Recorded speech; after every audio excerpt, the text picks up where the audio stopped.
আমরা হলাম বন্ধুরা কলিযুগের পেঁচা, শুধু ঘুরে বেড়াচ্ছি বাহর আমরা দিনের বেলা দাও।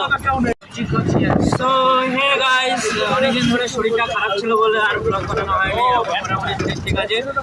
আর আজকে হচ্ছে সরস্বতী পুজো।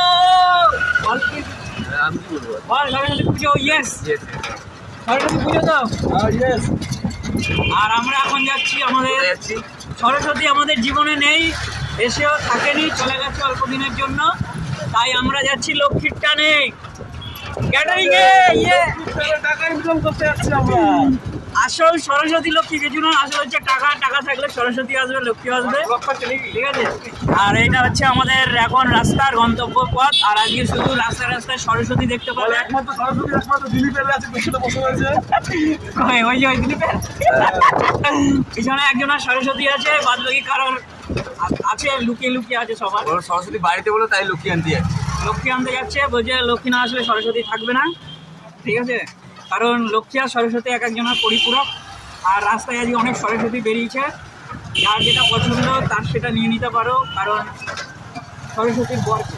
আর আমরা হলাম বন্ধুরা কলিযুগের পেঁচা, শুধু ঘুরে বেড়াচ্ছি বাহর আমরা দিনের বেলা দাও। কেউ নেই।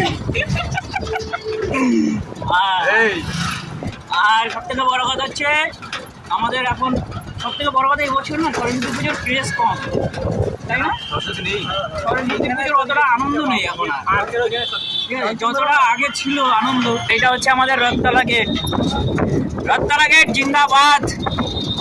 আর ওইদিকে একটা পৃথিবী, আর ওইদিকে একটা পৃথিবী। আর ওই যাবো না যাবো না, যাবি? যাবো না যাবো না। একজনকে নিতে যাচ্ছিল, বলছে হাত দেখালো, বলছে কিছু বলছে না, কনফিউজ হয়ে গেছে। যে বলছে এতগুলো যাবো না, যদি একটা হাঁস থাকতো তাও। কারণ এখানে হাঁস কেউ নেই, সবাই কাঁচা। আর এটা হচ্ছে আমাদের রথতলা বাজার, এখনো বাজার বসে রয়েছে, ঠিক আছে। আর সরস্বতী ঠাকুর আমি দেখাচ্ছি, এখনো কত সরস্বতী ঠাকুর বিক্রি হয়নি। আর সরস্বতী ঠাকুর অনেক, মানে যারা ব্যবসা করে ঠাকুরের মূর্তি হয়ে যাবে। এই সরস্বতীগুলো কারা নেবে, তাড়াতাড়ি নিয়ে যাও। আর এটা হচ্ছে আমাদের ভারত সেবাশ্রম, ঠিক আছে। আর এটা হচ্ছে আমাদের অখিলেশ সেতু।